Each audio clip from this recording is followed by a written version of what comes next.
संसद में मानसून सत्र में बीते दिन सदन के अंदर उस वक्त भारी हंगामा हो गया जब नेता प्रतिपक्ष राहुल गांधी ने जंतर मंतर पर छात्रों पर लाठीचार्ज और पैलेट गन के इस्तेमाल के लिए गृह मंत्री अमित शाह को सीधे सीधे जिम्मेदार बताया। इस पर सत्ता पक्ष ने आपत्ति जताते हुए राहुल गांधी से माफी मांगने को कहा। इस दौरान भारी हंगामा होता देख समाजवादी पार्टी प्रमुख अखिलेश यादव ने दखल दिया और उनका बचाव करते हुए नजर आए। अब इसे लेकर सपा चीफ अखिलेश यादव ने कहा है कि पैलेट गन का इस्तेमाल किया गया, लोग घायल हुए, आंसू गैस के गोले दागे गए, लाठियों का इस्तेमाल किया गया, कई छात्र जख्मी हुए, बड़ी संख्या में लोगों को अस्पताल ले जाया गया और उनमें से कई को विपक्ष को पता होने से पहले ही छुट्टी देकर घर भेज दिया गया। ये गंभीर सवाल है जिनका जवाब सरकार को देना होगा और सरकार जवाबदेह है क्योंकि पुलिस और जितना भी सुरक्षा एजेंसियां हैं वो गृह मंत्रालय के अधीन काम करती हैं। इसलिए अगर ये कार्रवाई सरकार के आदेश पर नहीं की गई तो किसके आदेश पर ये फैसला हुआ, किसके निर्देश पर उन्हें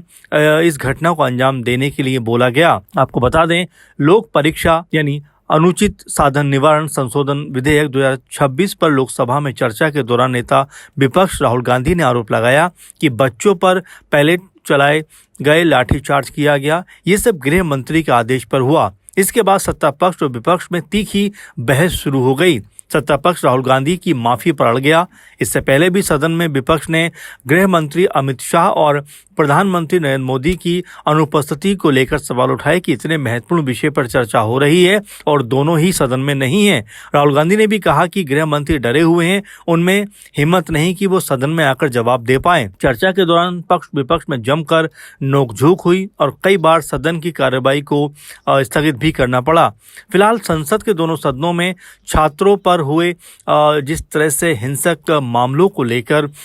लगातार मामला तूल पकड़ता हुआ दिखाई पड़ रहा है क्योंकि राहुल गांधी समेत समूचा विपक्ष ये कह रहा है कि जिस तरह पुलिस ने लाठीचार्ज का किया, जिस तरह से पैलेट गन का इस्तेमाल किया गया, जिस तरह से उनके ऊपर